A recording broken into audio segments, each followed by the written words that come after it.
जो next theory थी वो भी बहुत छोटी सी है, मैंने कहा मैं साथ ही आज के लेक्चर में इसको करवा दूँ, which is Maslow's theory of needs. अब जैसे मैस्लो की थ्योरी ऑफ नीड्स थी ना, उसके बिल्कुल ऑपोजिट एक थ्योरी जो है वो डेविड मैक्सलेंडर ने जो है की थी, और उसने डेवलप की थी थ्योरी, और इसका नाम भी थ्योरी ऑफ नीड्स रखा था। ठीक है, अब इसमें इसने क्या कहा है, theory that states achievement, power, affiliation are 3 important needs that help to explain motivation. अब यहाँ पे इसने क्या किया, मैस्लो ने तो इतनी ज़्यादा जो है वो बताए थे ना, कैटेगराइज़ किया था, इसने ओनली 3 पार्ट्स में कैटेगराइज़ किया है। फर्स्ट है अचीवमेंट, सेकंड है पावर, और थर्ड है एफिलिएशन। अब सबसे पहले देखो, जो नीड फॉर अचीवमेंट है, इसका के बारे में बात है कि is the drive to excel to achieve in relationship to set standards. Means कि एक बंदा सिर्फ तभी मोटिवेट हो सकता है जब उसके पास नीड फॉर अचीवमेंट हो, और इनकी जो शॉर्ट फॉर्म्स हैं वो भी आपको याद होनी चाहिए, तो इसको साथ ही याद करिएगा। ठीक है, एन तो सबके लिए नीड आ गई, और ACH इसका स्टार्ट, एंड POW इसका स्टार्ट, एंड देन AFF इसका स्टार्ट। अब बात क्या कर रहे हैं कि जो मैस्लो की हायरार्की थ्योरी है ना, उसके बिल्कुल ऑपोजिट ये थ्योरी है। प्लस इसने क्या किया है कि इसने 3 फैक्टर्स को जो है मेनली कह दिया है। नीड फॉर अचीवमेंट का मैं बता रही थी कि ये एक ऐसी ड्राइव है जो कि एक पर्सन तभी अचीव कर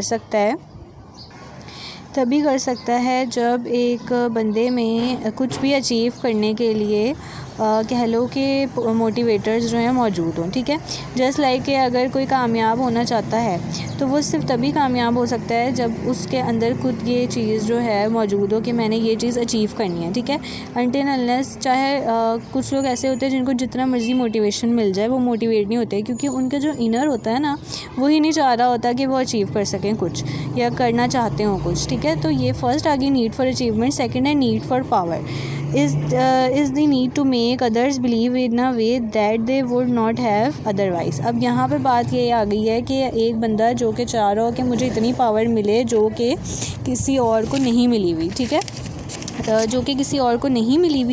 और तभी वो क्या करेगा कि अगर उसे पावर चाहिए होगी तभी वो जो है मेहनत करेगा या डिफरेंट चीज़ों में इंडल्ज होगा ताकि उसको एक जो चीज़ है वो मिल जाए। जब हमें नीड होती है किसी भी चीज़ की, हम तभी कोई भी काम करते हैं ना। जैसे लाइक हमें भूख लगती है, हमें नीड होती है, तभी हम खाना खाते हैं। ऐसे ही है, इसी तरह से अगर हमें नीड होगी अचीवमेंट के लिए तभी हम उसकी तरफ जाएंगे, नीड होगी पावर के लिए तभी हम उसकी तरफ जाएंगे, तभी हमें मोटिवेशन जो है मिलती है। थर्ड वन है need for affiliations is the desire for friendly and close interpersonal relationships, which is ये है कि जो किसी में नीड होगी कि वो एफिलिएट हो विद फ्रेंडली या इंटरपर्सनल रिलेशनशिप के साथ। मींस कि एक बंदा जब चाहेगा कि अगर उसके रिलेशनशिप या इंटरपर्सनल रिलेशनशिप दूसरों के साथ स्ट्रॉन्ग बने तभी वो बनाता है ना, ऐसा तो नहीं होता कि कोई है। और दूसरी बात यहाँ पे ये की हुई थी कि जब किसी भी पर्सन में इस तरह की नीड्स होंगी कि उसे अचीवमेंट चाहिए, फर्स्टली नीड होगी तो वो अचीवमेंट की तरफ जाएगा, इसी तरह नीड होगी तभी वो पावर की तरफ जाएगा, और नीड होगी एफिलिएशंस मींस ये कि वो अपने कॉन्ट्रैक्ट्स बनाना चाहे या वो चाहे कि वो रिकॉग्नाइज्ड हो डिफरेंट पर्सनस के साथ या अपनी एक फ्रेंडली रिलेशनशिप जो है वो बिल्ड करे।